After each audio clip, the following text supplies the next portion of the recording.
અહેમદાબાદ મિત્ર ન્યૂઝમાં આપનું સ્વાગત છે।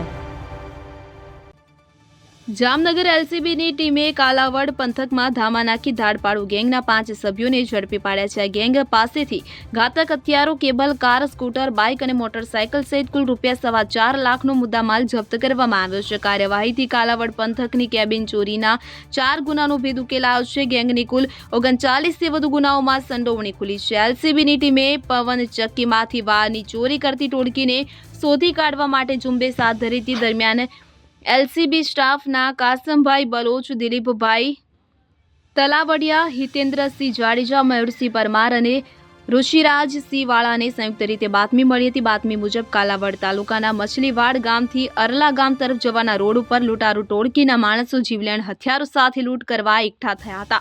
બાતમીના આધારે એલસીબીની ટીમે વોચ ગોઠવી ધાડપાડુ ગેંગના 5 સભ્યોને ઝડપી લીધા। તેમની પાસેથી અનેક હથિયારો સહિતની સામગ્રી કબજે કરવામાં આવી છે।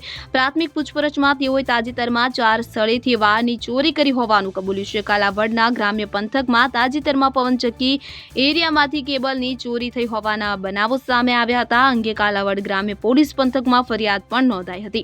આ ફરિયાદોના અનુસંધાને એલસીબીની ટુકડી સક્રિય બની હતી અને આ ઓપરેશન પાર પાડ્યું હતું। અહેમદાબાદ મિત્ર ન્યૂઝની યુટ્યુબ ચેનલને સબસ્ક્રાઇબ કરો અને બેલ આઇકોન જરૂરથી દબાવો, જેથી દરેક મહત્વના વિડીયોની નોટિફિકેશન તમને મળતી રહે।